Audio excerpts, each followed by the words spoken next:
Happy birthday to WromComms.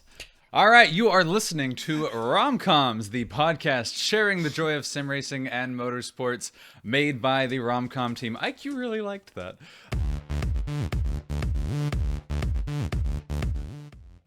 Welcome, everybody. Thanks for stopping by. I am Cody. I'll be your host today. I am, of course, joined by Serta.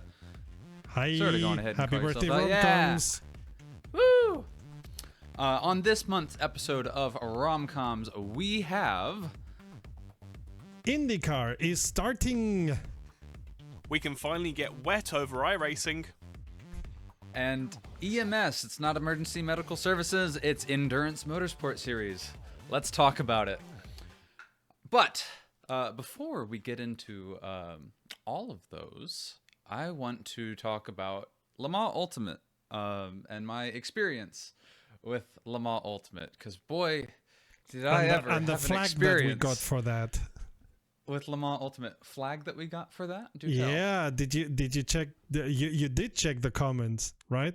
I checked the comments. Yes. There was everything in there. People saying, "Yeah, I've had the same experience," and people saying, "Oh, your system is horrible," and people saying, "Oh, you're all too mean," and everything. Everything under the okay. sun. So a little bit of background before we get into that. We will unpack that for sure. Le Mans Ultimate came out a couple weeks ago, and it was going to be originally the full release date, and then not too long before release, they changed it to an early access release date. So, okay, expect an unfinished product all of a sudden. So we went into it with that expectation. And the experiences in terms of performance across the board for a lot of people seemed to really vary. And there were some people who were like, wow, this game is great. I love this game. And that's awesome. And if that's you, I'm happy for you. That's great. However, I think it's become I think this game has been such a lottery of, does the game work well with your machine? And whatever the opposite of winning the lottery is what I got. The exact opposite, because I had such a terrible experience with Le Mans Ultimate that I was not able to... not just not complete a race, but I was barely even able to start a race, and I was not even able to finish a single lap, anytime, anywhere, in any condition in the sim, without it like having some sort of performance issue, small or large. And it really does seem like it is a major lottery on which speaks of an unfinished QA and unfinished development. Exactly. But interestingly enough, some of the flack that, as Serta puts it, that we received was that your hardware sucks. Your hardware just sucks, right? So the hardware that I have, I'm not saying it's the state of the art in 2024. But it is an i7 9th gen processor. Mm-hmm. It is an RTX 3070 Ti with 32 gigabytes of RAM. It's not a 3090. It may as well just be e-waste. And it's good enough for you to race on VR. So yes, I can race on VR in pretty much any existing sim that supports VR. I can do VR flight simulation as well, which is very taxing on a GPU. And I play City Skylines, which is very taxing on a CPU. When's the multiplayer I can do mod all coming of for those that? just fine. So, anyways, yeah, so that was a very interesting thing that we got a lot in the comments was, oh, your hardware just sucks. You need better hardware to play this game, pleb. And I don't know what to tell you. If you would like to send me a 14th gen i9, by all means. But I got the same comments on the EAWRC review. And yeah, that's interesting. it was again a couple of days afterwards that Codemasters put out an update that basically said we're going to fix all of these things. Yeah, including the issues that I raised in the initial. Bearing in mind that I bought the game as well, and as I said in my review, I wasn't able to refund it, and I wasn't unhappy about it. It was just unfortunate that that's how it had gone.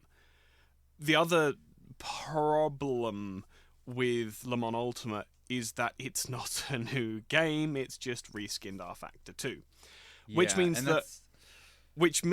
the majority of people who are into their sim racing, who have ended up, especially on iRacing, have gone through Assetto Corsa, have gone through R Factor 2, have gone through Project Cars 2, and have ended up on iRacing because it's the best you can get. It's not the best, it just has the best community tools, which means you can get a race consistently, which gives you a better impression of everything else. Hey, Slight tangent. More power to them. I mean, but they've been able and consistently over the years to set up a multiplayer experience, an online multiplayer experience that works for, as far as I can see, everyone, and that's no small feat. Yeah, absolutely. But the thing is, but the problem is that with Le Mans Ultimate, there's two types of people coming into the game. There's the people who have played R Factor 2 and know the foibles and the specific changes that you need to make it work, and there's the people who haven't played R Factor 2 or haven't played R Factor 2 in a long time, and so aren't as familiar with those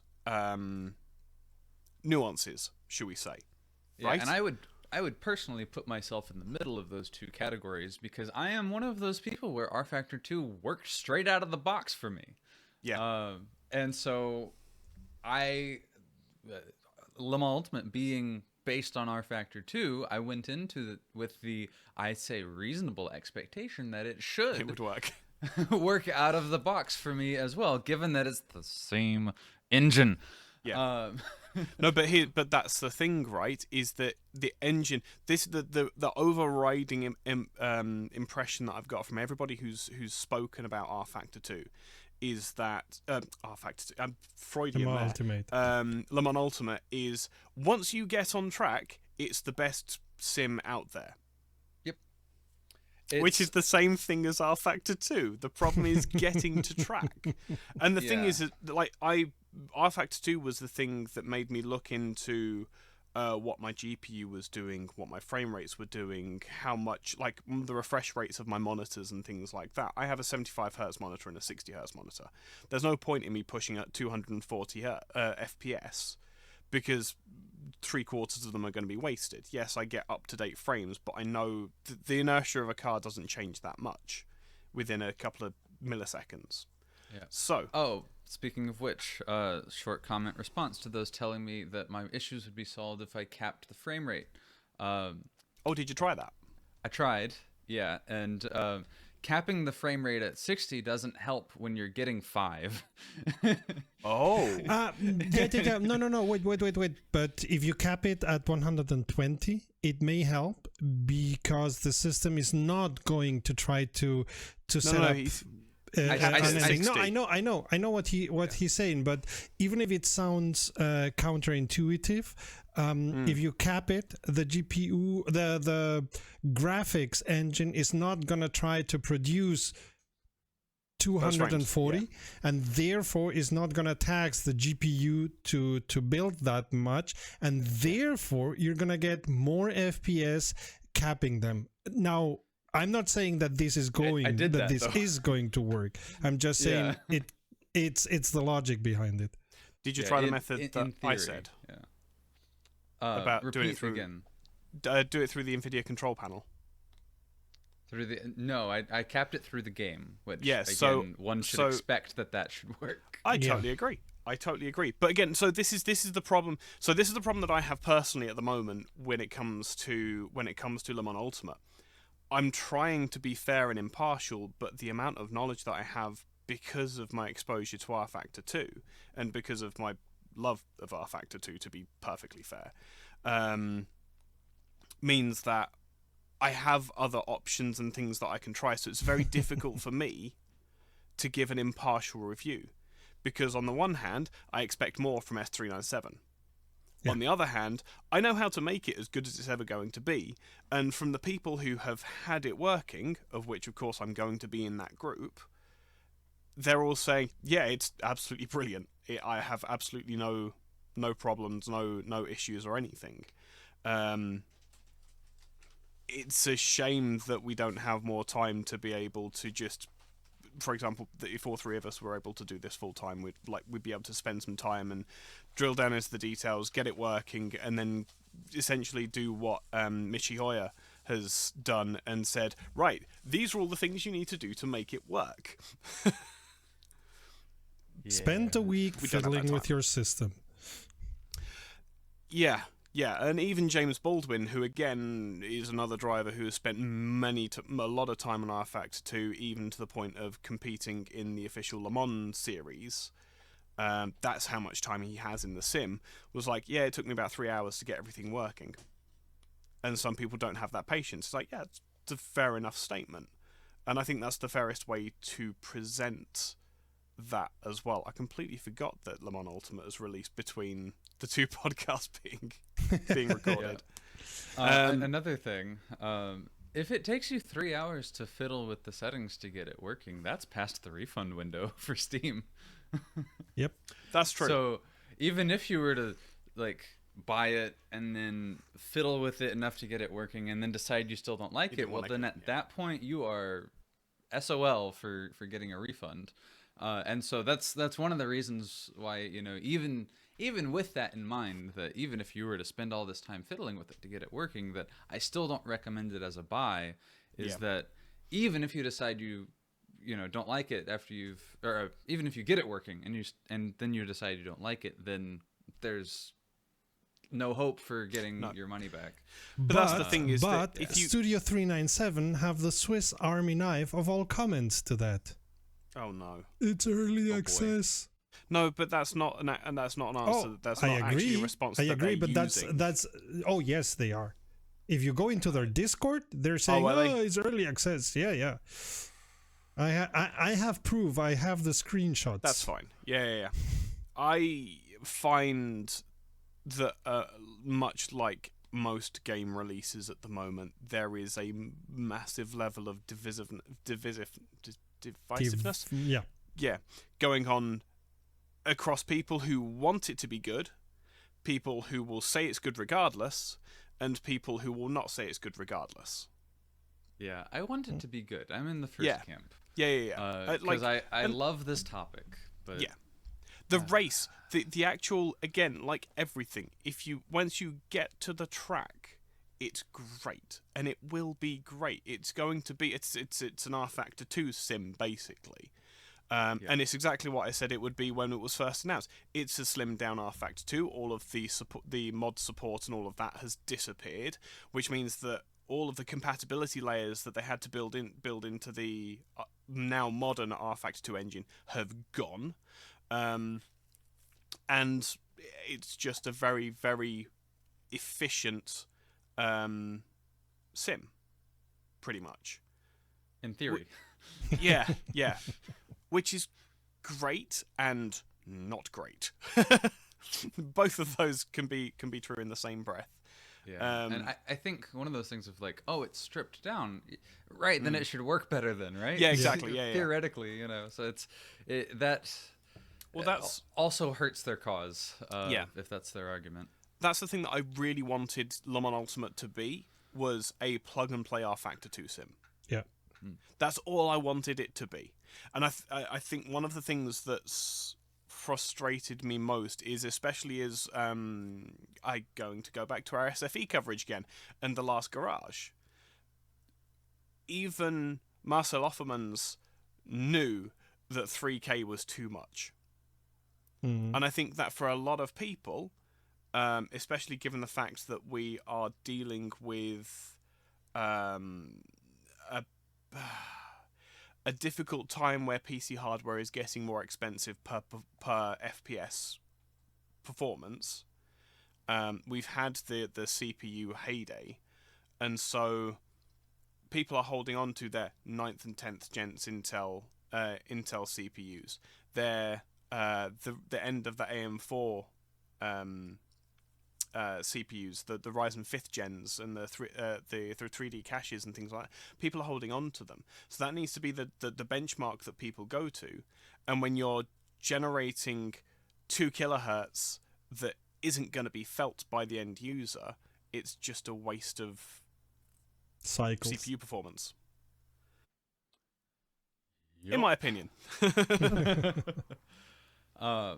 Well, Le Mans Ultimate's troubles are many, and if you're one of those people who can run it just fine, awesome. But we'll leave it at that. Leave Le Mans Ultimate in the dust. Our troubles are not many, because we are 1 year in.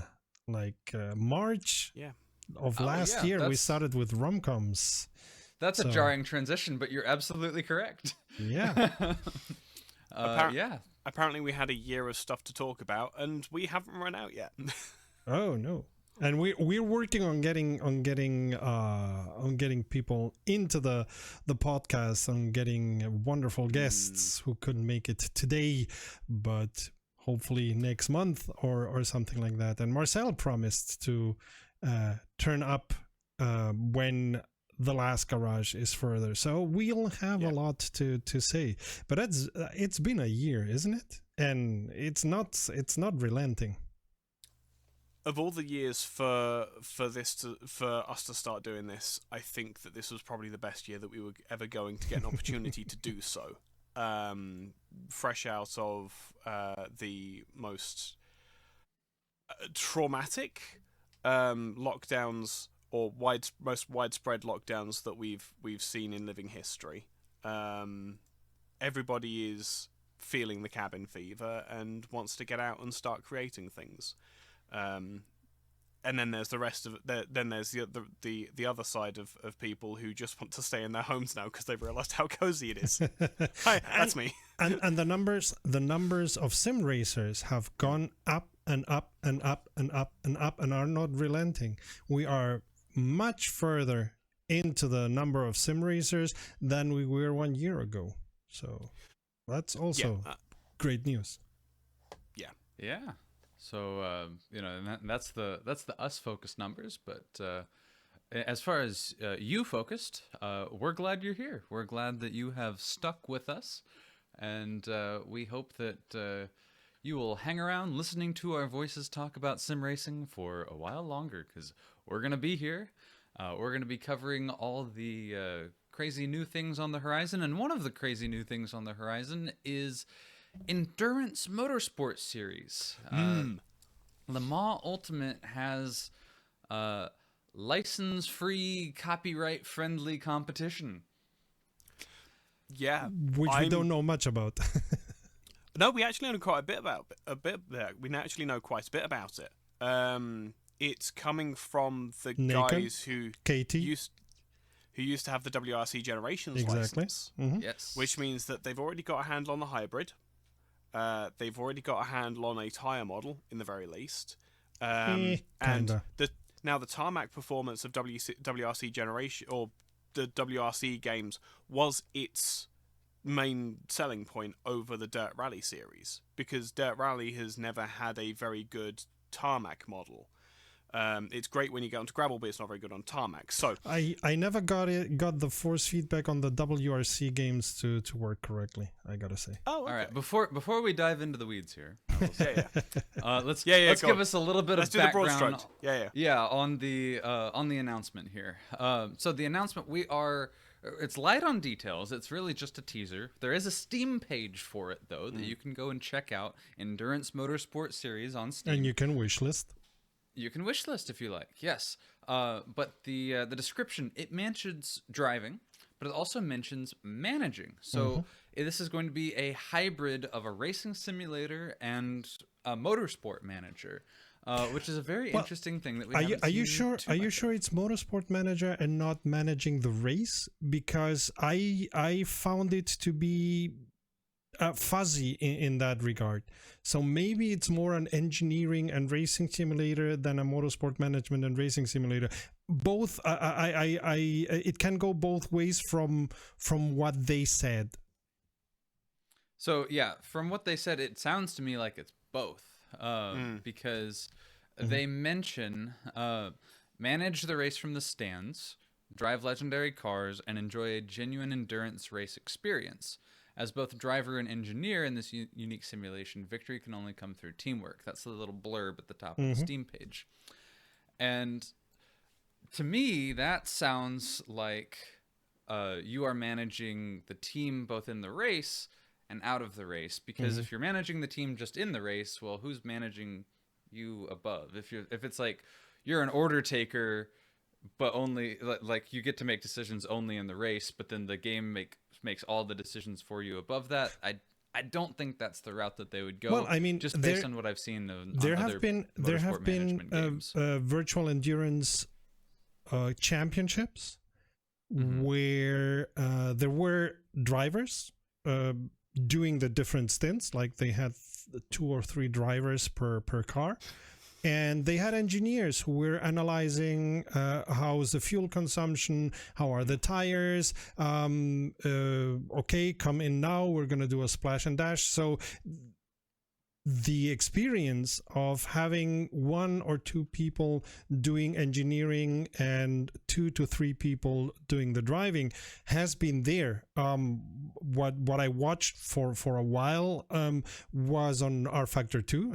We're coming back to R Factor 2, but they were doing like a real endurance championship. There were, I don't know, 12, 13 teams, and all had their number of drivers and an engineer. So they may do just that. And they didn't care about what was above because it was not needed. They had their 3 drivers, they had the championship, and they did the whole strategy and all that stuff.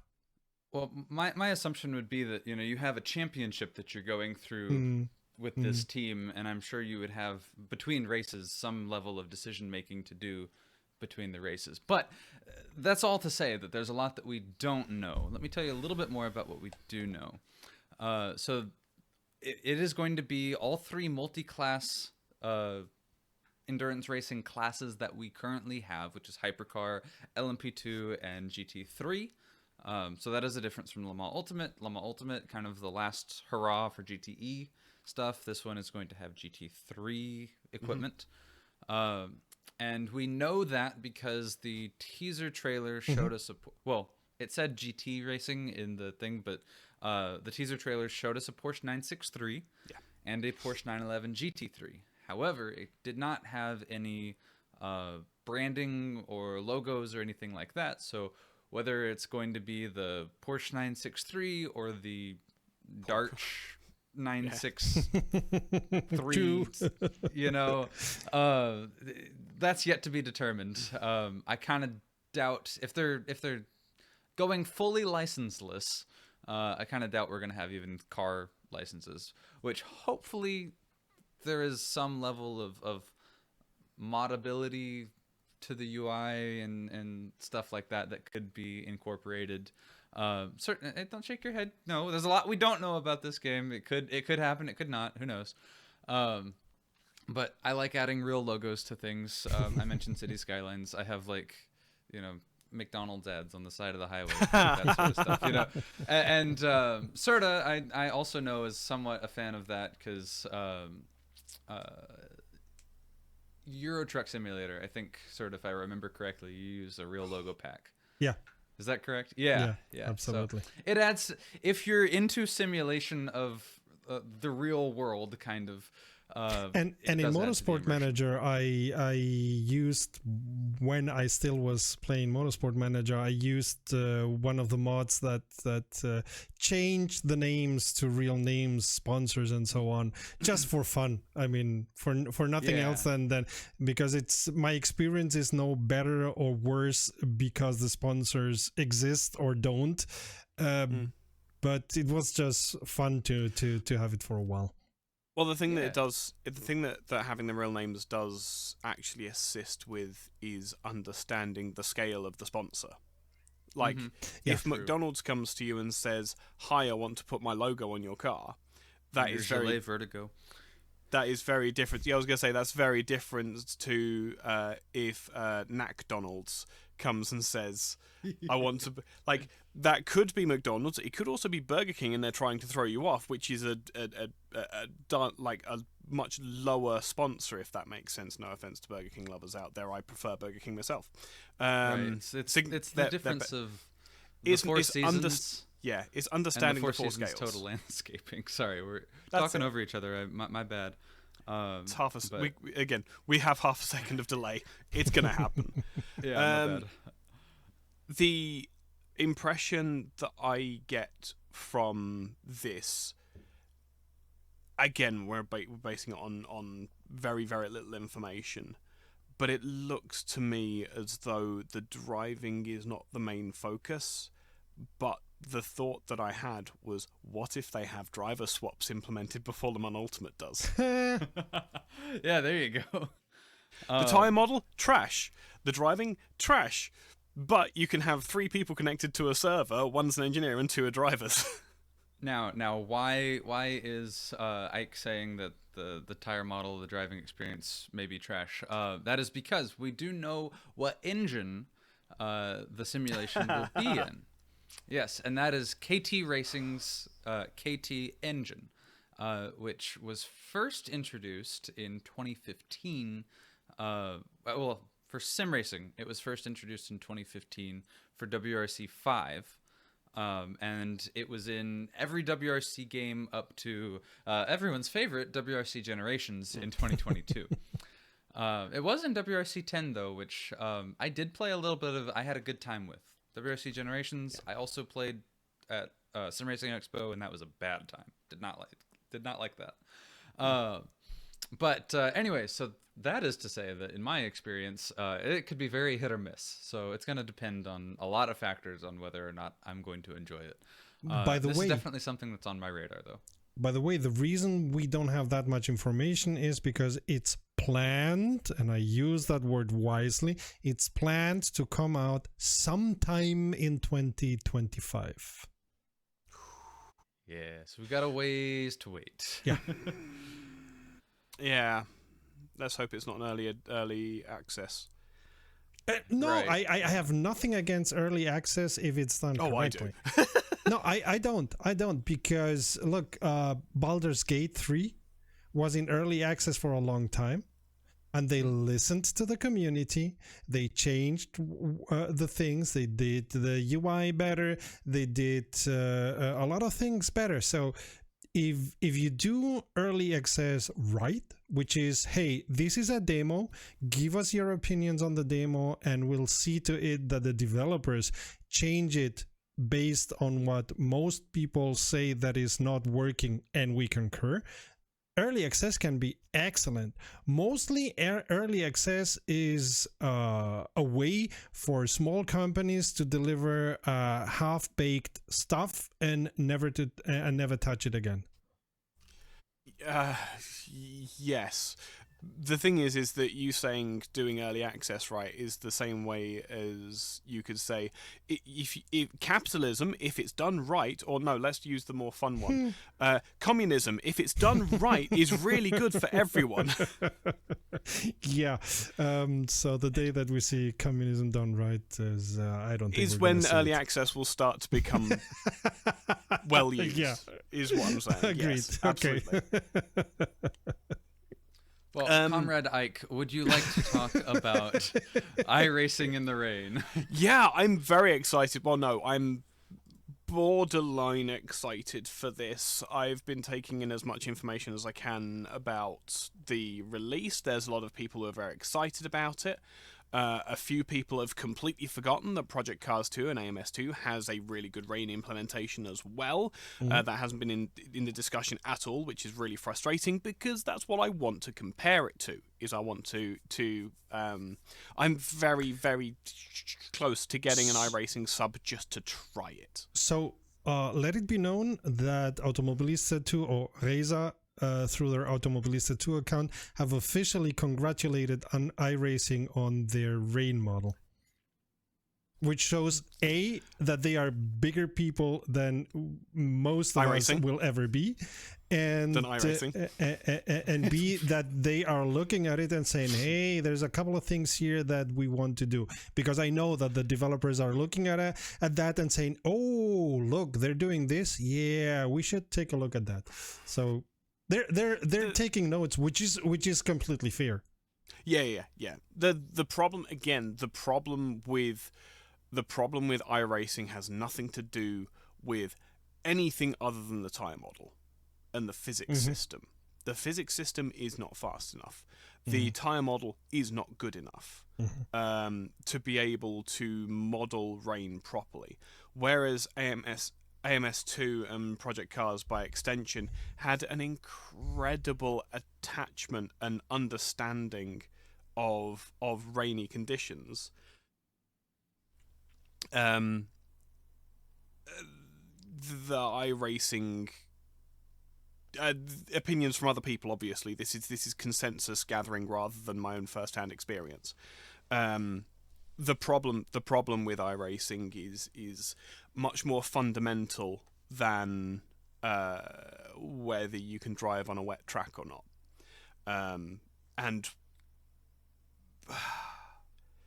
yeah, it's a difficult one. There's a lot of people who are raving about it, and I'm hearing good things from people that normally would not automatically rave about iRacing. So even people who are rather on the fence are excited after testing it.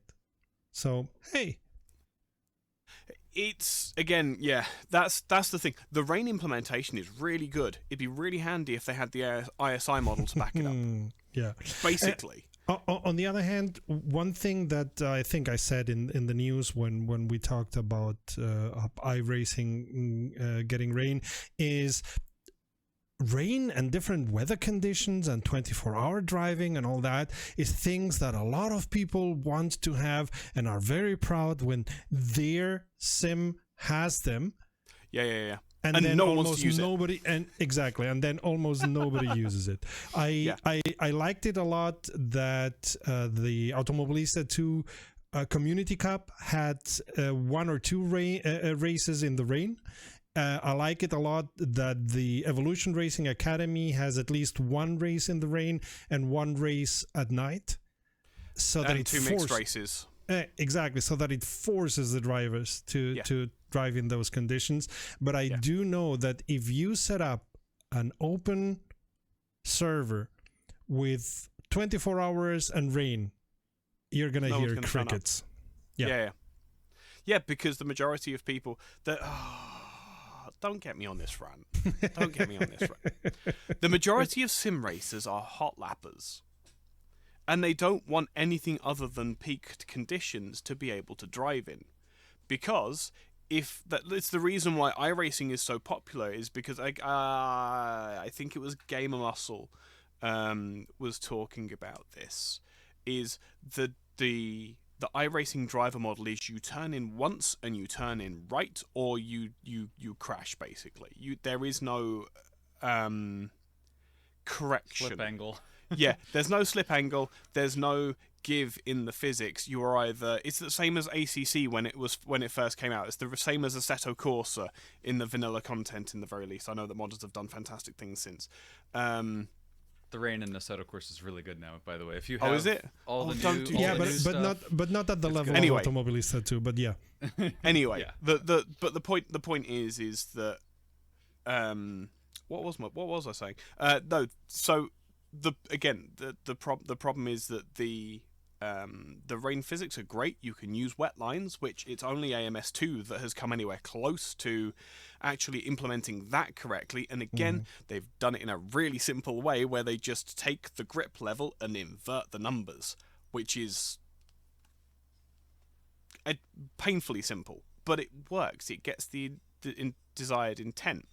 But again, it doesn't compute with iRacing's physics model, because to drive quickly in the wet and to get the best out of wet conditions, you need to be able to respond, and you don't get the feedback. Again, third part, like this is hearsay at this point. I don't know from first hand at the moment. you don't get the feedback to be able to respond to what the car's trying to tell you. The same thing was levied at Le Mans Ultimate by a few people because they hadn't turned their dampening down. But as soon as they were told to turn your dampening down, that all those complaints go away. iRacing's or physics simulation is not fast enough for what the hardware and 11 years of development in that hardware can now give you. So adding rain, whilst commendable, well done. How long's it taken? After last year, I think it was, they added nighttime, or was that 22? It's been a while. I don't remember. I think it was last year, because I don't remember the 2023 Virtual Le Mans having night transition. I care so much about iRacing. Yeah, same. The thing is, though, the problem, but the thing is that if anybody else, like Le Mans Ultimate, we're going to come back to Le Mans Ultimate now. Le Mans Ultimate is such an important racing title. It is so critical that Le Mans Ultimate succeeds, because It's got a whole company resting on it. No. Because if Le Mans Ultimate fails and MSG and S397 fail, MSG sounds so wrong because it's obviously the ingredient you put in Chinese. MSG. But it needs to succeed, because if the Le Mans license goes to, or if the WEC license goes to iRacing, iRacing become a monopoly as far as racing licenses is concerned. They own everything. Anything that has a virtual depiction is owned by iRacing. NASCAR, Indycar, World Rallycross, TCR, everything is now iRacing. And it's not the best physics model, but it's making the most money, and they can just throw money at these awarding bodies, which are going to be hurting for cash as well. Don't forget, because of the recent cost of living. Let's stay away from that as well. The recent amount of inflation and things like that. Everything has gotten more expensive, and so if a developer is coming to you saying, "Hi, we can give you 100,000," or iRacing come along and say, "Hi, we can give you 1,000,000." Doesn't matter what currency you're at that point, you're going to go with iRacing, because not only are they going to give you the numbers, which might feed back into viewers, which might feed back into... It's the 10% rule, right? 10% of people who see this, who see the video, will tend to click on it. If we put a call to action, 10% of that 10% will probably do it. So 1% of the total. But that 1%, when you're looking at an audience the size of iRacing, which last estimations were something around 30,000 concurrent players, that I remember. Well, that's their own numbers, as far as that's I know, their own so numbers. I don't trust the own numbers of anybody. No, but the fact of the matter is that iRacing is able to get consistently full lobbies. Absolutely. Across NASCAR, across dirt ovals, across IndyCar, TCR, GT3, Hypercar.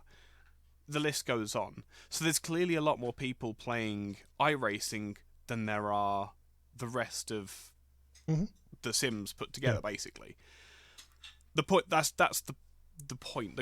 That's the crux of the matter is that if you come with an audience and the money, which of course iRacing can, because they're stripping their audience for everything that they're worth, of course people like the actual awarding bodies are going to go to them. I actually have mad props to WEC for sticking with MSG for so long, just to prevent that monopolistic practice from taking place. So yeah, it's a really, really, really difficult situation, and again, we need AC2 to be good. Yeah, we need Le Mans Ultimate to be good.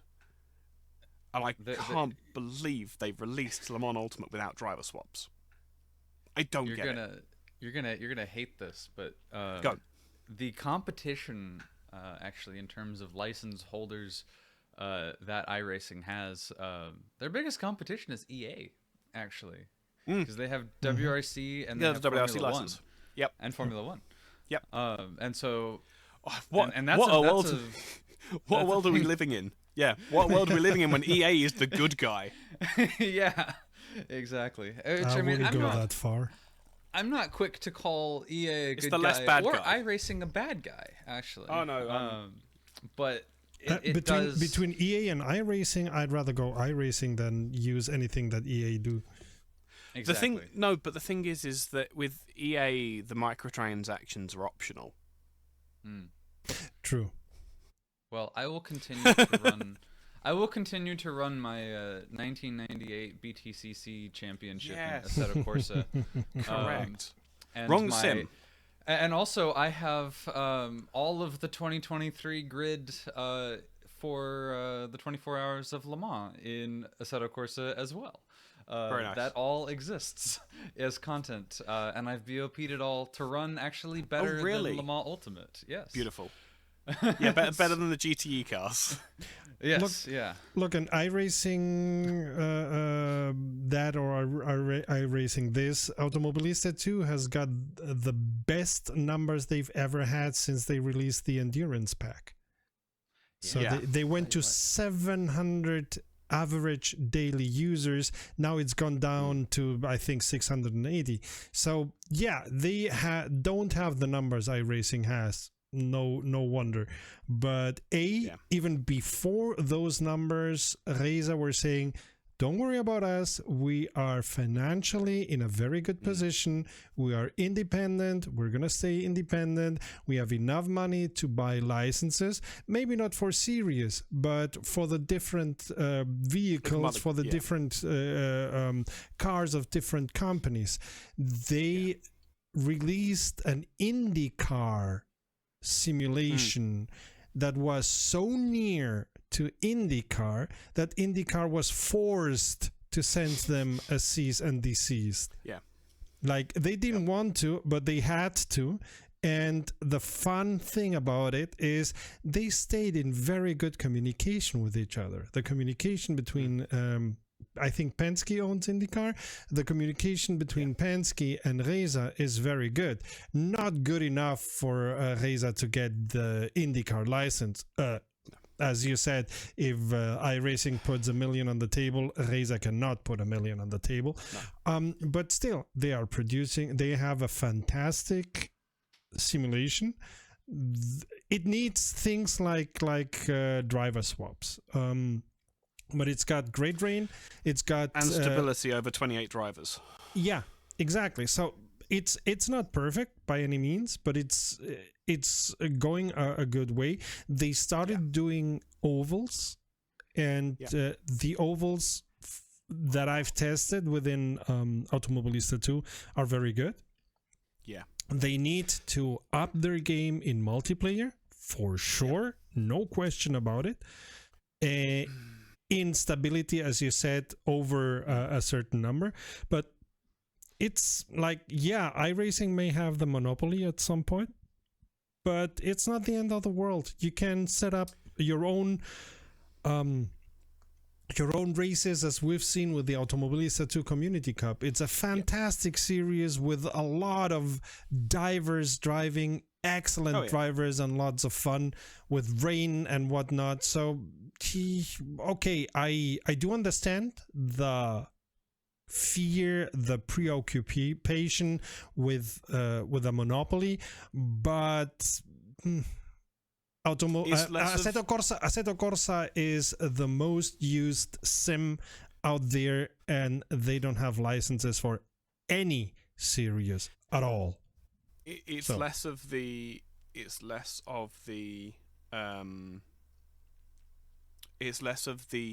concern and more of this timeline's propensity for picking the absolute worst outcome of any given option. Mm-hmm. Cody can't laugh. Look at who you've got running in your new elections. You mean you act as if I have a choice in this matter. No, that's very true. That's very true. But you're not allowed to laugh. voted. Yeah, I know. You did your part. I voted. I went to my Thai Baptist church polling location, and I voted.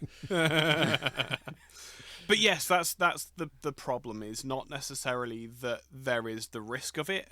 It's the absolute, the genuine possibility of it coming true, given the history of what we've seen over the past few years. Picking words very carefully there. Let's see how it moves. We still have Assetto Corsa 2 to look forward. We have this endurance, whatever it's gonna be. It seems it's gonna be racing. I don't know if it's gonna be sim racing or just a racing game. But hey, I would suggest that it's not going to be a sim like we would expect, but it's going to be a much better overall, like Assetto Corsa is. I would suggest that it's going to bring a lot of intrigue and possibly interest in the administration side of endurance racing, rather than anything else. The other thing that we can't discount, and again, after all of the stuff that we've said regarding Le Mans Ultimate, S397 are actually doing work on the sim. They are pushing hot fixes. They are fixing things. But for example, this last week there was only one very small hot fix for a very small issue. Like, they're not tackling the big issues. At least we are not seeing any results of them tackling the big issues. Like, maybe they are, and maybe it's more complex that we think, and it's gonna take them a month to resolve it. Okay. I've been in software development for long enough time to know that some things take longer than anyone wants, because you find out that you solve an issue and then you notice that behind that issue is another issue. You solve that and you have concatenated issues that are stopping you all the way and are frustrating as heck. If I may, and I really hope that someone from S397 is actually watching and has sat through all of the hate that we've given them, because it comes from a place of love. As Cody has said, no hate for the developers. There is no hate at all for any of you guys. You've done a fantastic job. You've been punching above your weight since 2014. So mad props. You've done great. Managers, you suck eggs, but developers, you've done great. Yeah, exactly. The biggest thing that S397 could do now is, for want of a better expression, make their sprints public. Yeah. What are they working on right now? Yeah. How long is it expected to take? Yeah.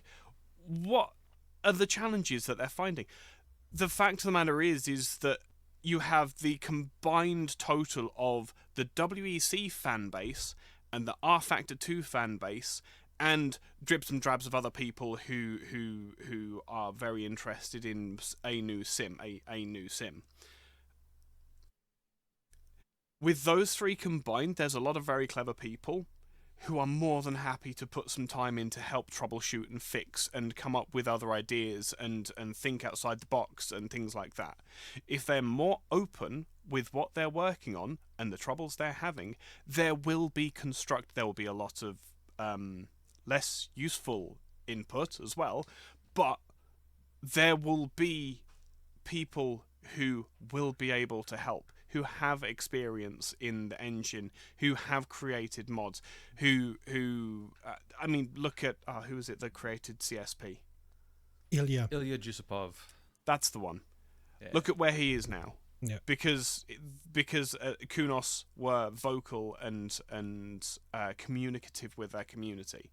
Because that's the difference between communication and just saying words. Yeah.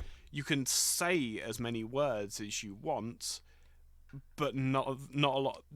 If none of them don't mean anything, you haven't communicated anything. Saying we're working really hard is much less communicative than saying we're working on FPS limiters at the moment. but we have problems with this, and this. It's the difference between marketing and community management. Perfect. Yeah, absolutely spot on.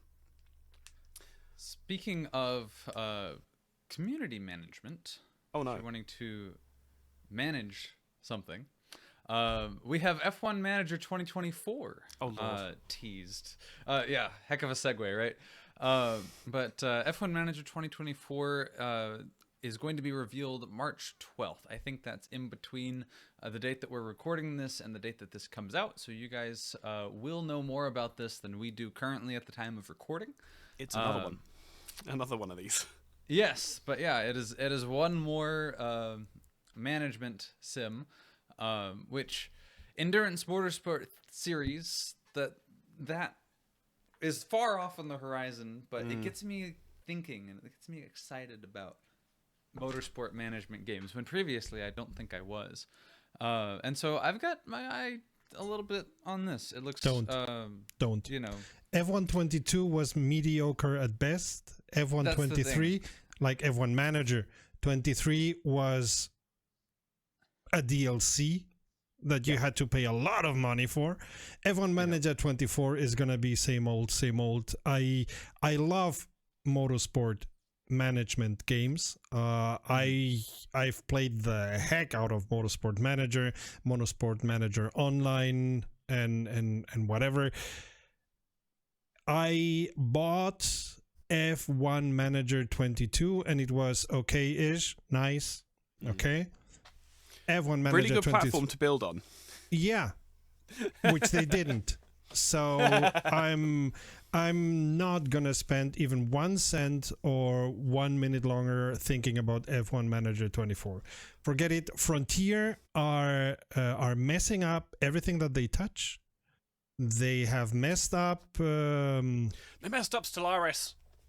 They've messed up about everything that they've been touching in the last 2, 3, or 5 years. Yeah. The only thing that is making them money. Zoo. Exactly. That's the only thing that is making them money, and now not anymore. They are losing money like crazy. Their stocks are somewhere in the cellar of stock valuations. They have not been able to do anything with Elite Dangerous, which had a raving fan base that would have followed them everywhere if they would have done anything with it. And F1 Manager 22 showed that they did not look around. They did a thing and it was okay. But as I said in its time in the review of F1 Manager 22, go and buy Motorsport Manager, which has endurance, has open wheel, and has GT, touring, racing, or whatever. It's cheaper. It's as much fun. It doesn't have the F1 images and the F1 CI and whatever. Who cares? It's for me, F1 Manager. For me, Motorsport Manager was still more fun than F1 Manager 22. F1 Manager 23 was just an overpriced DLC that nobody bought. Or yes, there were a couple, but much less than F1 Manager 22 and much less than Frontier were expecting. And F1 Manager 24, even the channels that I follow that were raving about F1 Manager 22 and even kinda raving about F1 Manager 23 have said diddly about 24. Yeah, it goes to show how much it's fallen off the radar. Basically. Thank you very much to our patrons over at patreon.com/RomRom for their support, for your support, and their ideas, and also to our members as well for your support. If you are a patron or a member of at least the Formula Ford driver or bronze level, then you can hear us record this podcast live, warts and all. And you'll be able to react and ask questions in the chat, which is all the more reason to become a patron. I want to give sort of the opportunity to talk a little bit about IndyCar. We teased it at the top. St. Pete! So St. Pete! When we come out, when this podcast comes out, St. Pete is gonna be already finished. I expect great things coming out because I have become a fan of IndyCar in the last 5 years or something like that. Contrary to what the other famous open wheel series does, there's a lot going on in the race. Like, the drama is in the race in IndyCar and not outside of the race. There's nobody flirting with nobody else on SMS that shouldn't be, or stuff like that. Like, there is some drama outside, but most of the drama is watching the race, seeing the battles up and down. IndyCar has converted me, has supported me in the opinion that a spec series makes sense. DTM was for the most part a spec series. Most of the pieces in a DTM car were homologated and the same for all the companies. Some things were different, but most was spec, and the same is with IndyCar. Most things are spec, some things are different, and the most important thing is the team, that they set up the car correctly, and the driver. And not if your car has a better way to deal with the rules and regulations and your car has a better whatever or a better trick or whatnot, and then you win for the next 10 years. So the IndyCar was my inspiration for what I think that Formula One should be, which is you lock all of the aerodynamicists into a room in the off season, and then they come out with the car, and that is the car that everybody starts with at the start of the season. Yeah, but then they all split up, and the developments that people make throughout the season become individualize the cars over the season. People have said to me, "Oh, but it's spec racing." No, it's not spec racing. That's like saying that Le Mans Hypercar is spec racing. It's not.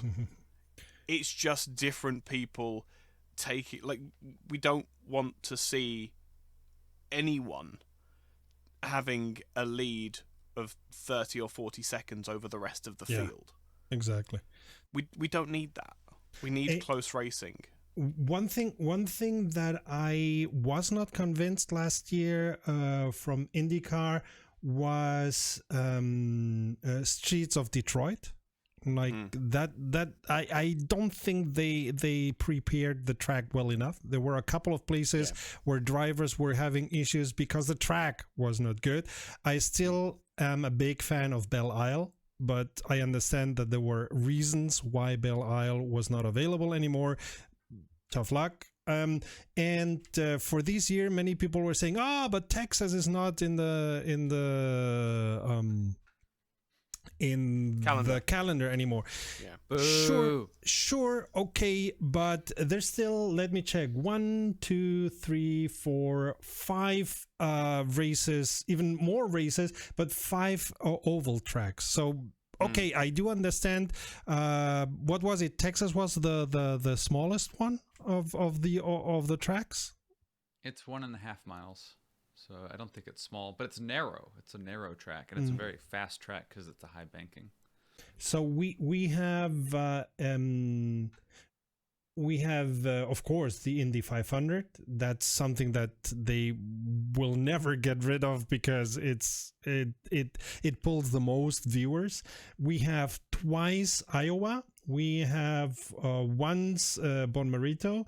We have twice Milwaukee Mile. So hey, there's enough oval there. I do understand that some people say, "Ooh, no, there's no Texas." So all in all, I'm stoked. Long Beach is there, which is great. Barber is there, which is fantastic. I love seeing them driving on Barber. Road America is one of my favorite road tracks in the whole world, in America and in IndyCar. So I'm stoked, and I'm gonna be following that, which I haven't done for any racing series since DTM. So that's saying something, because Formula One for me is extremely boring since at least 10 years ago. But IndyCar has pulled me in because there's a lot going on in these races, and mostly we have a different winner in every race up to a point. And that what was the winner last year, the Spaniard, that he's won twice is already a cause of everyone saying, "Whoa, this guy must be good," because normally people don't win more than once in IndyCar. So yeah, I'm quite stoked. I'm quite interested, and I'm gonna be following for the first time in 10 years. I'm gonna be following an open wheel series once again. Have you looked at Super GT? Yeah, but I have no way to follow it. Yeah.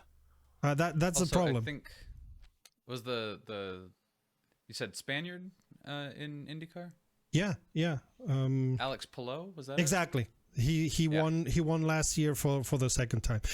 Super GT, for those who are listening and are just asking themselves, is the Japanese open wheeler series, which is fantastic, is as great amazing as their class 1 racing that they have, but I have no way of following that. Every way that I had, they for a while they were being shown on YouTube, now not anymore, and the only thing that I found is on YouTube a Japanese channel, and my Japanese is not good enough. My Japanese is on a level after 2.5 years of learning that I can have a very, very, very basic conversation, but that's it. I don't understand a word of what they're saying, and if you don't understand what is happening, it's difficult to follow.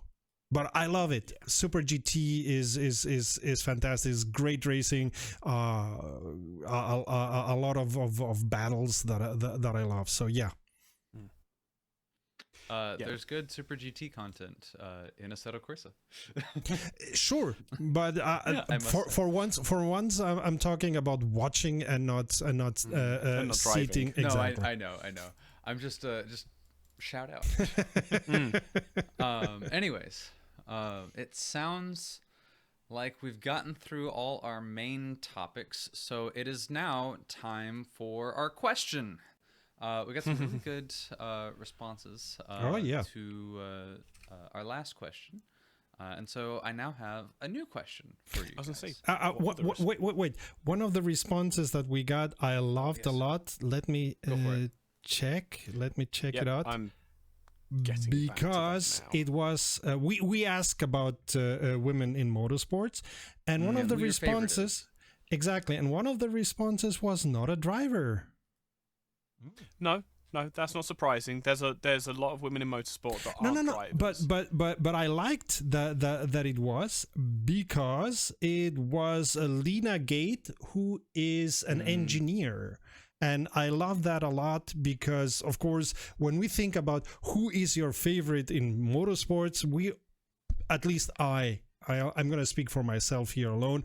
My mind went to drivers, but of course, there's a lot of interesting people in there. And I checked about Lena Gate, and she is a fantastic engineer. Yeah. So I have, this is before we get into the new question, but I have a female racing driver that I did not know about before, and I did not know about at the time of recording the last episode, but I learned about her, and that's Donna Mae Mims, and she was she was from Pennsylvania, and but she exemplified the image of the Southern Belle kind of looking girl. There's a bunch of photos of her in all pink, with the big blonde hair, and a pink cowboy hat with sequins on the nice. edge of it. Yep. And she raced in STCA races. She won the looks like, I think, 1963 STCA National Championship in an Austin Healey. In a pink Austin Healey. Great. and she is just awesome. She also ran in the Cannonball Run race in 1972, which is the like seat assigning C trophy dash across the United States from the East Coast to the West Coast in as quick a time as you can do it, right? And she is just an absolute badass. I will link her Wikipedia, or we'll link her Wikipedia page. Yeah. Born in 1927, first season driving 1960, so she was what was it, 33 at that time, and won on 1963. So great. 3 years, 3 years awesome. of experience, and then she went and won. Fantastic. So anyways, so that's my addendum to my answer last time around. So, new question, and I gave this to the guys ahead of time to stew on a little bit. What new sim or sim content are you most excited about? And this, there have been times in sim racing where this was an easier answer, but because it's not such an easy answer, that's why I'm really interested to hear y'all's responses. After you, Serta. So this is almost a given, but Assetto Corsa 2 could be fantastic or be utter crap. If Kunos do the right thing, and there is no reason to imagine they don't, it could be fantastic because they've learned the lessons from Assetto Corsa. They've kept most of what was good in Assetto Corsa, have changed what was not so good in Assetto Corsa, and then we have a new and improved Assetto Corsa. It could very well be. And I really hope that it has a great multiplayer implementation, that it has a 24-hour cycle, rain, better graphics, that they've got Ilya in the boat and he's programming for them and whatnot. So, and that it's moddable at the level that Assetto Corsa is moddable. Because then it's gonna be once again the sim to watch out in the next 10 years, as Assetto Corsa has been. Because like it or not, Assetto Corsa, when we talk about really racing sims, Assetto Corsa, outside of iRacing, which I don't have independent numbers, based on independent numbers, Assetto Corsa is the most driven sim, racing sim out there. So maybe Assetto Corsa 2 is gonna be, I don't know. Second thing that I'm stoked is whatever Automobilista 2 comes out with next, which it may very well be either the second endurance pack or the dirt racing pack. The like really dirt racing and not only Rallycross, because I'm a big fan of Automobilista 2. I'm a big fan of Reza.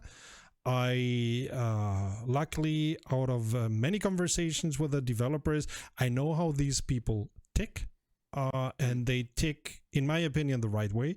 So those are two things that I'm looking forward. Other things I don't know where Rennsport is going. They had promised by this time we would have a roadmap. We have almost the middle of March and we still have no roadmap from them. So there's something strange going on in their management. But more than that, I don't know. And therefore, I'll hold my breath. Rennsport is nice to drive, but for now is no biggie. And we don't know what is coming in the next 365 days. So Assetto Corsa 2 and whatever Automobilista 2 drops as the next DLC, and not forgetting that they have promised to do an interesting revamping of the physics once again in the next big version. So that's what I'm looking forward. All right. it will surprise no one to learn that the thing I'm looking forward to most in the next year, or are we just looking forward to in general? In general, it could even be something that came out recently. The Last that you're Garage. Looking forward to experiencing the last. Last Garage. Last Garage. Without a shadow of a doubt. Marcel taking the Assetto Corsa approach, linked with his knowledge of the ISI engine and how to get a really, really, really good physics engine to run well on outdated hardware. I am more than hyped for that. I think that, because again, it's what I've always said, which is if the physics is rubbish, it doesn't matter how good your UI is. And again, like we've discussed with Le Mans Ultimate, clearly people are hopeful and positive about the sim, even though it is just a slimmed down, reskinned, literally had nothing else done to it, R-Factor 2. So, to combine the two extremes, if you will, of R-Factor 2 and Assetto Corsa into a really happy middle ground, which gives all of the performance benefits of Assetto Corsa and all of the immersion and feedback and all of the goodness that R-Factor 2 has to give, without cheating and saying Assetto Corsa 2. That's the only other thing on the radar that I can be remotely excited for. I might look into iRacing and document my early shock horror driving experiences with that. The thing is that you go into everything. The problem with Le Mans Ultimate is the same problem that Assetto Corsa has. Is you can't just take the game out of the box and play it. You have to spend half an hour to an hour of configuring and playing and prattling about with mods and add-ons and CSP and JSON file configurations and things like that to get a good experience out of it. If TLG can beat that, if they can get a good experience out of the box that you can jump into, and again, I always I always judge a sim by how well it does front-wheel drive cars, because that's the most challenging thing for a sim to do. Anyone can, or any programmer can make a sim where a rear-wheel drive car and a front-wheel steering gives nice feedback and works. Front-wheel drive is where the challenge lies, and the only sims that I have any faith in that will be able to reproduce front-wheel drive in the coming future that we know of. And again, comments below if I'm missing one.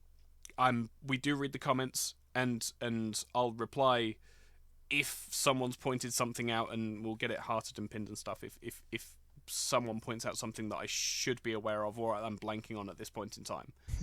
But TLG and AC2 are the only two real opportunities that we have of, again, deposing iRacing as the number one. And that, I've got to be honest, is all I want at the moment, is to see someone compete with iRacing. Yeah. As far as, and the thing is, it doesn't need to compete with them as far as physics is concerned. It just needs to compete and get to the point where we can get 20,000 people on a sim concurrently. And again, Assetto Corsa 2 has the best hope of doing that. But we need to wait and see. By the way, most short term, I hope that the piece that I need to be able to test the Kunos C12 arrives on Monday, and I can do a test at last of the C12, because if it's as good on 12 Newton meter as the C5 was on 5 Newton meter, it can be very interesting, but I have to test it. Cody, what is your... I have a near term and a long term. My long term, perhaps unsurprisingly, is Assetto Corsa 2. Oh. I'm surprised you're surprised. I'm surprised you consider that to be your long term one. Well, my nearer term one, and I guess You could also call this a large scale and a small scale thing as well. Okay. Because Assetto Corsa 2, it's getting closer to release, but we still don't know a darn thing about it. So whether or not it will be delayed, that's, it could happen, right? Yeah. And I would hope that rather than releasing an unfinished product like Motorsport games, that they do delay it if it needs to be delayed. But my nearer term, smaller scale one is IER Simulations, which came out back in the day. They were making iRacing. My goodness, we've been talking about iRacing. It's one of those days. It is. They've been making Assetto Corsa mods that sought to replicate as much of the grid of the 2015 IMSA championship as possible. And they came out with several mods, and they were all fantastic. I would say about on the level of the default Kunos content, the good default Kunos content. Yeah. It did vary. I'll admit that, But anyways, so in 2019, they came out with the IER P13C, which was the Honda Performance Development, it's basically Acura ARX 03C. The open top one. Yes, the open top one of the last open top LMP1 cars. Pre-hybrid. Yep. Big V8, and they used the very new at the time custom shaders patch physics to really, really push what the Assetto Corsa physics engine could do and could be. And it's, to this day, one of the best feeling cars in Assetto Corsa to drive. It's incredibly, I haven't been behind the wheel of one, but they say it's very accurate. It feels very intuitive. It surpasses what Assetto Corsa cars often feel like. Like, it feels like you're driving almost a different sim. Like they pushed it to and beyond its limits. And after that, they disappeared. They went into the world of making professional simulations that are not public and not products that you can access. They were making things for teams, that sort of stuff, and they just went away from the public space. No updates, nothing, just disappeared. Well, now they are coming out with the IER P13B, which is the 2013 LMP2 car based on the ARX 03. So I think it's the 03B. Yeah. And there have been more developments in Assetto Corsa, custom shaders patch physics, extended physics, that they are saying they are using and pushing to its limits. And so sick. I'm really, really excited to drive that, see what it's going to be. Like, I think to hype it up before it releases, I think it's going to be sort of the pinnacle of what Assetto Corsa can feel like. So I'm really excited for that. I would be very interested to drive that, actually, because that sounds... Yeah, keep us up to date on that in the team chat, because I'm very excited to see... I didn't realise that CSP added physics. Yes. Oh yeah. So I didn't realise that. And knowing that this might well be the direction that AC2's going in. Okay. Okay.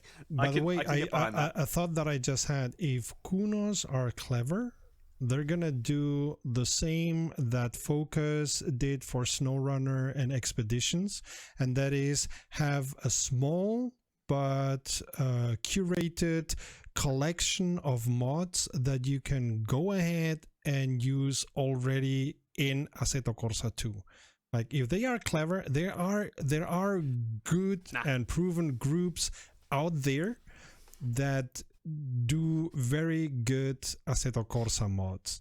And Focus had when SnowRunner came out, and now that Expedition has come out, they already have a small group of mods that you can choose in there. So, and you're saying no, Ike? No. If Kunos are sensible, what they do is they have an open wheeler, they have a front wheel drive car, they have a rear wheel drive car, and they have a 4-wheel drive car. They have a a couple of tracks. They have an off-road track. They have a rallycross track, and a kart track included in the game.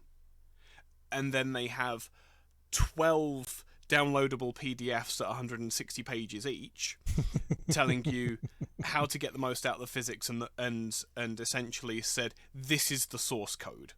This is how you make your existing Assetto Corsa mods work with the ACC tire model, which we've spoken about before. So an engine, proof of concept for different things, and the rest let the modders do it. 100%. That's what I would do. That's not speaking against what I'm saying. It's only if they talk to the modders now, and the modders, when Assetto Corsa 2 comes out, already have their proof of concept, more power. Yeah.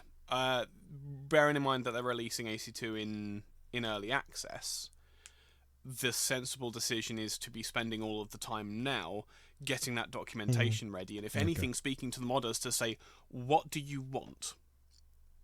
And then when early access comes around, all of this documentation comes out with the game. Like you can, like when because one of the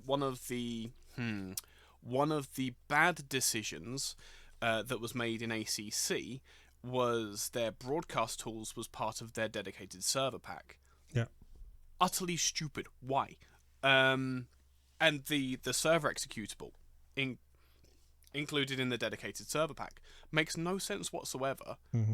The server pack, that everything should be in one download, and it should literally be, it's like, look, we know Assetto Corsa was modders heaven. We're pushing that. This is everything you need to make a mod. So Blender presets, 3D Max presets. Again, we're getting into the weeds. I'm really sorry, but like JSON files, have the whole file structure for a demonstration card just there in a zip file for you to extract and create your own files. Performance override JSONs and things like that a la RF2, but have one per car, so you can give each car a performance boost. As I say, one of the things I've wanted to do for so long is to take the LMP3 cars from RF2, give them 100 to 150 horsepower, and put them up against GTE, GT3 and hypercars and see what happens. Because my personal theory, what is mine, is that more powerful LMP3 cars would make a much better LMP2 car than the current LMP2 cars. But so if they're clever, then they're speaking with mod houses, yes, but what they're asking them is, what do you want, what do you need, what can we provide, and then baking that into their physics system critically, and then into the rest of the system as well, to make sure that, as Assetto Corsa and now AMS2 is, you have a content manager that you just drag and drop zip files into. The file structure is already sorted, and it's click and go basically. That's what I would do if I was Kunos. Well, cool. That sounds like a good place to end it. I will say, first off, any last words from you guys before we sign off? 1 year! 1 year! Up to the next 12 months! Yay! Yes. Yeah. Here's to the next ones. Yeah. Oh yeah. That's it. Hold your cup up. Yeah. We have Rom cups. Isn't that fun? Yeah. Mine's somewhere. Yeah. Drink tea and be excellent to each other. Yes. And subscribe so you don't miss the next episode. And until next time, save fuel, collect pickup, and we will see each other on the podium. Bye. Bye. Bye.